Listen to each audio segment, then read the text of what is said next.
Arizona PBS celebrates a moment in time, made possible by Whitfield Nursery. Fort Defiance, established in 1851, was the first military post in Arizona. Once a symbol of control, has become a place of hope for the Navajo who live there. Coming soon to Arizona PBS. Washington Week is an island of civil discourse in a chaotic media environment. On Friday night, we gather the best reporters in the nation and have a conversation that's about informing the American people. Washington Week. All new, Friday night at 7 on Arizona PBS. From the Cronkite Studios in downtown Phoenix, this is Cronkite News. Refugee shakeup. The White House considering major changes on how many refugees the United States accepts. We get the local reaction tonight. Plus, the push for students to be able to use their student ID cards to vote in the upcoming presidential election. And we take you live to D.C. for the latest on congressional Republicans' efforts to reintroduce the Born Alive bill. Cronkite News starts now. Good evening and welcome to Cronkite News on Arizona PBS. I'm Marcella Bayeto. And I'm Jordan Elder. Thank you for joining us. Our big story tonight, President Trump's administration considering drastically cutting the number of refugees allowed into the U.S. for this upcoming year. The administration has already historically capped the refugee resettlement program at 30,000 refugees, but now there's talk the cap could be as low as 0, making it so no refugees would be granted access into the U.S. I spoke with a local humanitarian group on how this could affect refugees attempting to find safety in Arizona. The number currently is already at a historic low, and it's too low. Continued cuts are unfair, they're inhumane, and they're strategically irresponsible. As the Trump administration weighs its next move, around 30,000 refugees already in the process of being resettled in the United States can potentially be facing an uncertain future. They're survivors of torture that can't find safety in their home country or in their countries of first refuge. They're religious minorities fleeing religious persecution. The current cap for the number of refugees admitted into the U.S. every year stands at 30,000. That's already a steep cut in comparison to the 110,000 per year when President Obama left office. In October 2017, the Department of Homeland Security announced a tightened vetting process for refugees, including increased data collection to more thoroughly investigate applicants, better information sharing between agencies to identify potential threats, and new training procedures to strengthen screener ability to detect fraud and deception. According to the International Rescue Committee, Arizona has been one of the states that's taken in the highest number of refugees.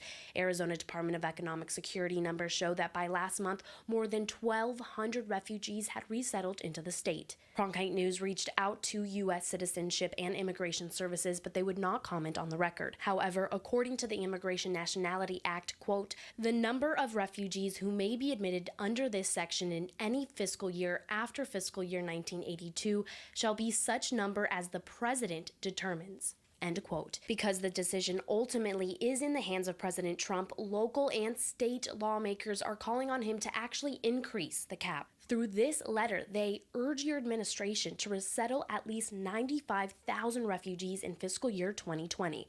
The letter is signed by 35 lawmakers from Arizona alone. While the United States has a history of opening its doors to those who are fleeing war and genocide, there's much uncertainty on what will happen next. It's up to us to continue that legacy that has been going through the past generations, to continue to keep America's doors open to folks who are fleeing that violence and persecution.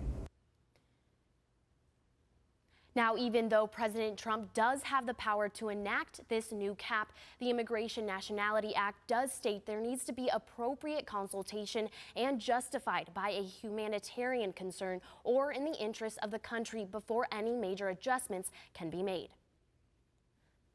Right now, contradiction and confusion as Hurricane Dorian survivors seeking refuge from the storm-torn island are met with pushback from U.S. Customs and Border Patrol. President Trump telling reporters his priority was national security and warned, quote, very bad people could exploit the process, and warned against welcoming Bahamians. Acting Customs and Border Patrol Commissioner Mark Morgan says each case will be dealt with individually. We don't want this max exodus from Bahamas. That's not what the government wants, and that's not really in the best interest. But those individuals who do make it to the United States that don't have travel documents, of course, you're spot on. We're going to apply discretion on a case-by-case basis. We're not going to deny somebody solely because they don't have travel documents. Approximately 700,000 people in the Bahamas are now homeless. Arizona is one of just 7 states with a Born Alive law that requires doctors to try to save the life of a fetus if it survives an abortion procedure. Now, some in Congress want to make that a national law, but they face an uphill battle, as Hannah Ehrlich reports from our Washington bureau. The Born Alive Abortion Survivors Protection Act has been introduced before on Capitol Hill, and it has failed before. But that didn't keep pro-life lawmakers from rallying today in support of the bill, which is currently stalled in the House. At a sometimes emotional 2-hour rally in the Capitol, advocates and lawmakers took turns sharing personal stories and talking about why the bill is needed. Many were like Arizona Congresswoman Debbie Lesko. You know, the Born Alive bill is, I believe, the most important bill to be offered in Congress because it guarantees that when a baby is born alive from a botched abortion, that it will get medical help just like any other baby would get that's wanted. Arizona's law took effect in late 2017, the most recent year for which statistics are available. The state health department said there were 10 born alive procedures from August to December, in a year in which there were 12,533 abortions performed in the state. Opponents like Taylor Tucker point to the small number of procedures and to government's intrusion into a medical decision as reasons they say the law is not needed. The big thing about these laws is that they highlight once again and reaffirm what we have always stood for, which is the fact that these sort of personal medical decisions should be done and, be in the person that should have the most agency in that shouldn't be the government, but should be the patient, their provider, and their family and surrounding community. Supporters have a tough fight ahead of them. Even when Republicans controlled both House and Senate, they were not able to win passage of the bill.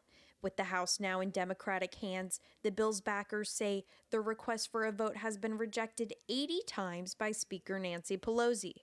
Well, I think it's really important for Arizona to know that our Democratic Speaker of the House refuses to put a bill on the floor that would protect a human being's life when they're born alive. Despite Pelosi's opposition, supporters say they are just 15 signatures shy of the 218 they need to force a vote on the bill. But those signatures would have to come from Democrats, only a handful of whom are co-sponsors of the bill. In Washington, Hannah Ehrlich, Cronkite News. 8 of the top Democratic presidential candidates are appearing in a new video speaking out against gun violence. The video was released in support of former Arizona Congresswoman Gabby Giffords' Courage to Fight Gun Violence organization. Take a look. Gun violence is literally life and death. That has become so numbingly common that we have kids going to school wondering if they're going to be physically safe. Learning about how to duck, cover, hide. For fear that there is a mass shooter roaming the hallways of their school. That's wrong. That shouldn't happen in a country like ours. That's a tragic reality that exists today. And it's deep, it's serious, and it's wrong what's going on. The video is the first in a series of ads from the organization to be released ahead of Thursday's Democratic debate in Houston. Giffords tweeted the PSA saying, Americans face a historic choice in 2020. Do we accept 4 more years of a Trump presidency, or do we elect a leader with a plan to make us safer? I'm proud to see so many friends running to be a gun safety president. More school resources. That's a top priority for Governor Doug Ducey. He's looking to approve $20 million in this year's budget for schools to add more things like counselors and social workers.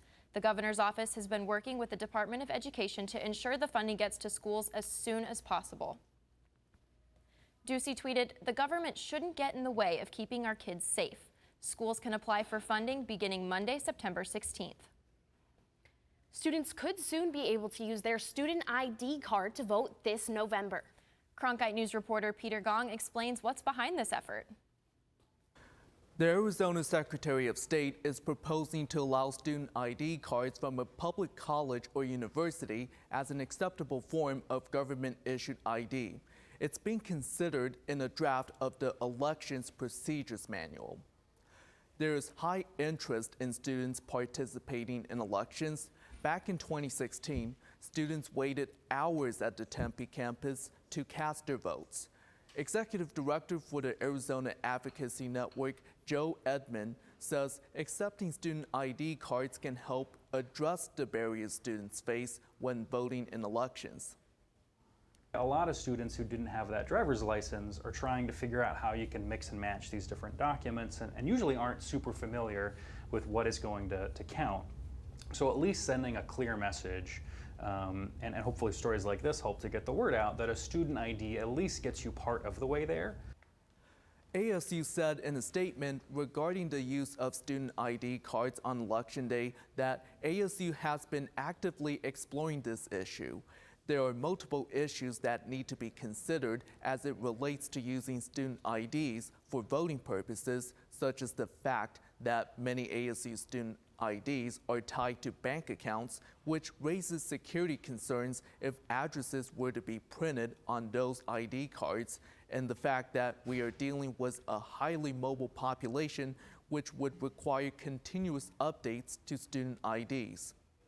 The statement also went on to say they will continue to provide eligible students with opportunities to register to vote. Live in the broadcast center, Peter Gahn, Cronkite News.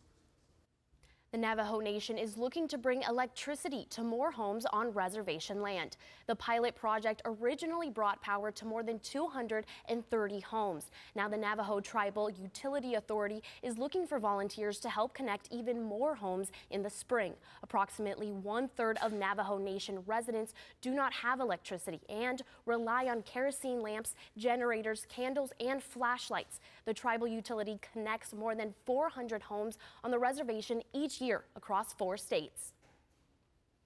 It's getting easier for those who drive electric cars to make road trips comfortably now that they've added 6 new charging stations around the Grand Canyon. The stations, which first became available late last month, are a part of a joint effort between the National Park Service and BMW to make national parks more accessible. The partnership is responsible for 100 new charging stations at 13 national parks around the country. Coming up next on Cronkite News, the search continues in California as investigators try to piece together what caused a dive boat to go up in flames on Labor Day. Plus, take a live look from downtown Phoenix as we wait for rain to roll into the valley tonight. For your full 7-day forecast coming up in just a few minutes.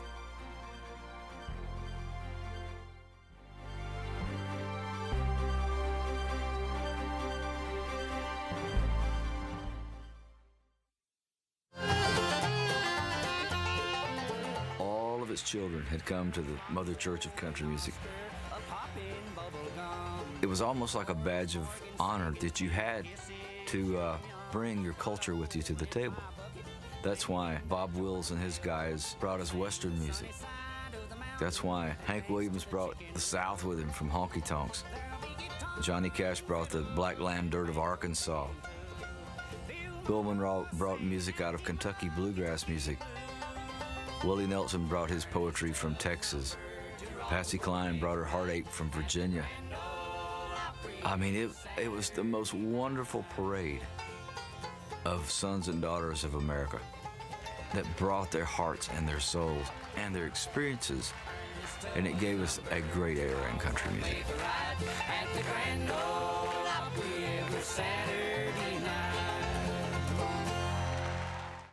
Here at Cronkite News, we have producers who craft shows that make an impact on our community. Our broadcasts allow students to be involved in all levels of production, from producing to directing. We are guided by highly respected professionals who mentor the journalists of tomorrow. From technical directing to teleprompting and beyond, our production crew works tirelessly to produce meaningful and award-winning shows. We are Cronkite News on Arizona PBS.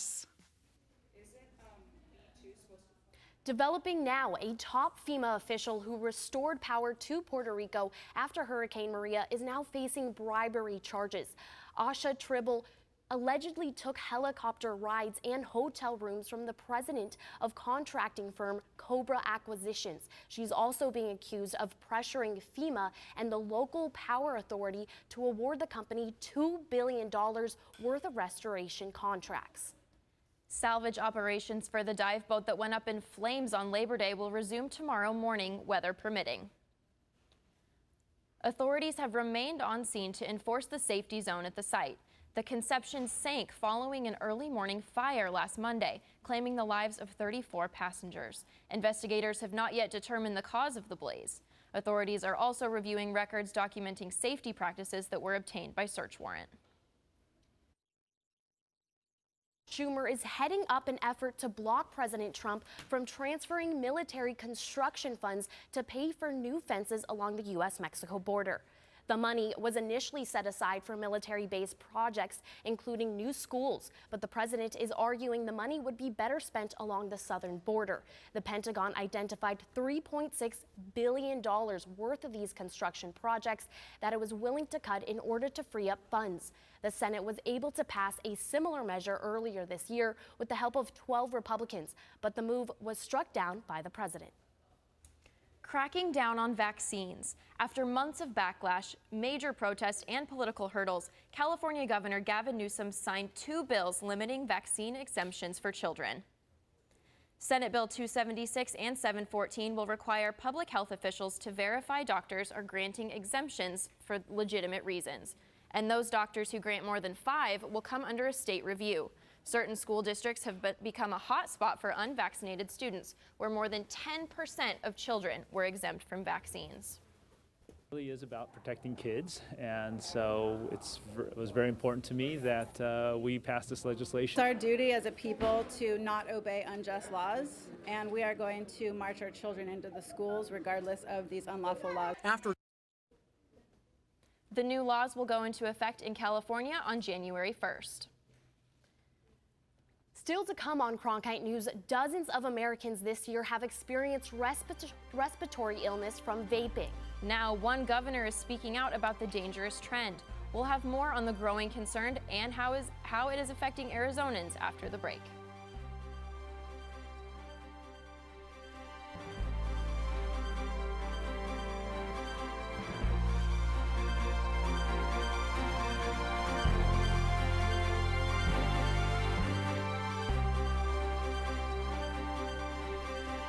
Cronkite Noticias is the Spanish-speaking division of Cronkite News, covering topics such as economics, education, sustainability, immigration, and border relations. Cronkite Noticias strives to serve the Spanish-speaking community in Arizona. Under the guidance of prominent Spanish-speaking professionals, students at the Walter Cronkite School of Journalism develop content for our broadcast partner, Univision, as well as on Facebook and Twitter. Explore Cronkite Noticias at cronkitenoticias.azpbs.org. Stay in the know on the go. At Cronkite News, we work hard to report the facts and keep you updated, whether we're on set or on the scene. Taking it from the studio to the field. So I'm here in South Phoenix. In Phoenix, we're just a click away. Follow us on Facebook and Twitter, or find us online at cronkitenews.azpbs.org.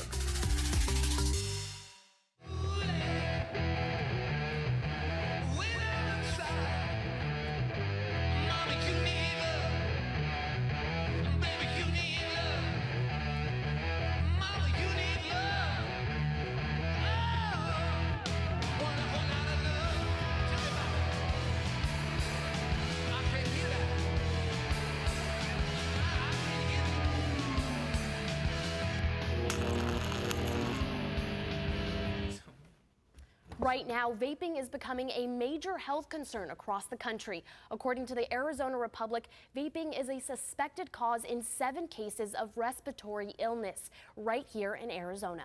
In New York, the governor is on a mission to ban flavored e-cigarettes and require smoke and vape shops to post warnings of potential health hazards.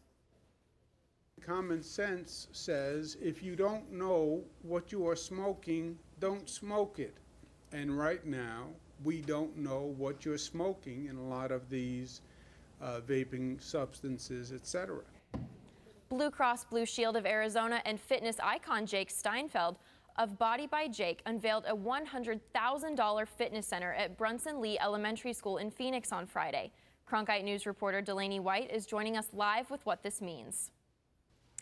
The gym was awarded to Brunson Lee Elementary School as part of the Get Fit, Don't Quit Spotlight Awards. The program recognizes organizations in Arizona that promote health and wellness. Jake Steinfeld cut the ribbon, opening up the new center. The fitness center includes weight machines, ellipticals, stationary bikes, and other equipment. A kindergarten teacher nominated the school for a Spotlight Award to showcase the dedication they have to health and wellness. Our mission, we set up Blue Cross Blue Shield of Arizona and Body by Jake partnered up to create Get Fit, Don't Quit. And it's a fantastic platform, a program to not just get certain people in shape, it's to get the whole state of Arizona exercising and thinking about fitness and nutrition and motivation. The school's storage facility was transformed into a brand new fitness center intended to promote safe, effective exercise that will help kids increase their strength, flexibility, and endurance. In the broadcast center, Delaney White, Cronkite News. Now, Millard Thomas is here joining us live at the Weather Center. Please tell us, can we see any rain coming today? So there might be a small chance of rain today, but we might see some later in the week. But first, let's look ahead at the rest of your Tuesday. So right now, as you guys are getting off work, temperatures are sitting about 99 degrees. They're going to fall all the way to 86 around 10 p.m. when it's nightfall, and there's only a 20% chance of rain right now. So if you guys are going to Taco Tuesday tonight, you can leave your umbrellas at home. Let's look at the temperatures right now across the valley, or across the state of Arizona. It's 98 right now in Phoenix. Out west in Bullhead City, it's 95. And then if you guys want to escape the heat, I suggest driving up north to Flagstaff where it's only 70 degrees. Now let's look at the highs for tomorrow across the valley. As you can see in Phoenix, we're going to be below average. Average is 102 for this time of year, but it's only going to be 94 in Tempe, 93 in Surprise. Then you're going to have your cool spot out there in Cave Creek at 88. Now let's look at the 3-day forecast. As you see on Wednesday, it's going to be 94 degrees with a 30% chance of rain. Now let's look ahead at your weekend. As you see, Saturday and Sunday, it's going to be still in the triple digits, 105 on Saturday, 101 on Sunday, and then we're going to expect a little bit of relief with 100 on Monday and 97 on Tuesday. I'm Millard Thomas from the Cronkite News Weather Center. Up next, how one toy maker wants women to take the W on Family Game Night. I'm Judy Woodruff, anchor and managing editor of the PBS NewsHour. The journalists of tomorrow face a fast-changing media landscape, but quality news remains vitally important to our communities, our country, and our world. At ASU's Walter Cronkite School of Journalism and Mass Communication, students learn solid, reliable reporting, holding the powerful accountable, and rebuilding the public's trust. The Cronkite School and Arizona PBS, preparing the next generation for a stronger future of journalism. Welcome to another edition of Cronkite Sports Now. I'm Taylor Rocha. Let's talk sports. For the latest on local sports and beyond, we've got you covered. Let's do this thing. We challenge reporters to go beyond, a game story. We want stories with depth. It's just a crucial step from the college experience into the professional experience while you're still in school. At Cronkite Sports Now, watch the journalists of tomorrow cover sports today.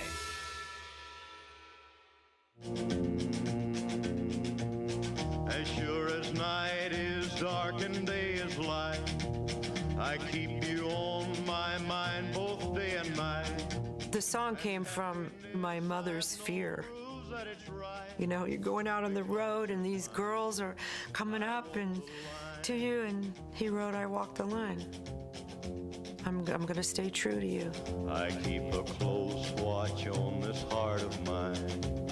Then I stumbled across the kids programs and I fell in love with author. I mean, I used to be a school teacher. Some of my classes I taught were K through 6. I liked author's approach to how you would teach a moral or how to teach a way to react to a situation. And they always had a moral to the story. So I still watch author quite religiously.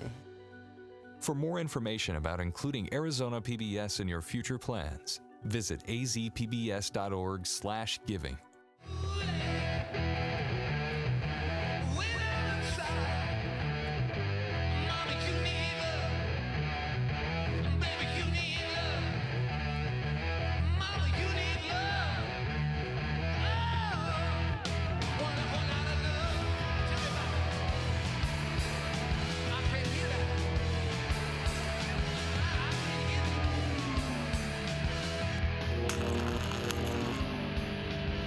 With wildfires, a scarcity of water, and other environmental issues facing the Earth today, it's critical to stay up to date with local impacts of a changing climate. That's why we created Elemental, covering sustainability, a multimedia collaboration between public television and radio stations. From climate change to water conservation to renewable energy and much more, Elemental covers the latest in sustainability news. Find our stories on our website, elementalreports.com. Finally tonight, Hasbro is looking to bring a twist to your game night with a new version of Monopoly. Miss Monopoly is an upgrade to the classic family board game. The makeover game celebrates women in the workforce, allowing female players to make more money than their male challengers. Women collect 240 Monopoly bucks each time they pass go, while men still bank 200 bucks for each turn around the board. And players don't buy property. Instead, they invest their change into inventions created by women. Hasbro released Monopoly for millennials last year, as well as a tongue-in-cheek Monopoly Socialism edition. If you're looking to put a spin on Girls' Night In, Miss Monopoly is available for pre-order beginning today. So we know what we're doing after this newscast. We'll be playing that for sure. Cronkite News is proud to be the news division of Arizona PBS. Here's what's coming up on Arizona Horizon and PBS NewsHour. On the next Arizona Horizon, we will ask officials from the city of Goodyear on why the city is on such a roll in attracting industrial development, and a look at research on how to one day replace fossil fuels with clean fuels using solar power. I'm Judy Woodruff. On the next NewsHour, the women who spoke up to take down Harvey Weinstein. That's Tuesday on the PBS NewsHour.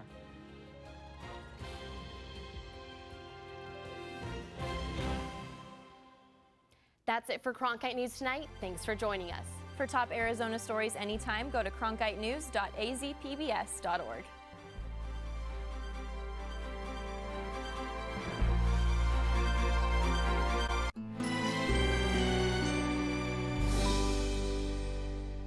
Next time on Finding Your Roots, talk show host Dr. Phil McGraw. In all of my life, I've had no information. Journalist Charlene Hunter-Gomes. This just brings out a range of emotions. And musician Questlove. Until an hour ago, I didn't know who I was. Tonight at 7 on Arizona PBS. On American Experience, the story behind the most famous family feud in American history. The Hatfield-McCoy feud was a media sensation. It created the stereotype of the hillbilly in the American popular consciousness. The Feud on American Experience. All new tonight at 8 on Arizona PBS. Explore new ideas and new worlds here on Arizona PBS, a community service of Arizona State University. Arizona PBS provides you great musical performances all year long. And now we have some of the best seats for you to see some of your favorite acts live and in concert. Arizona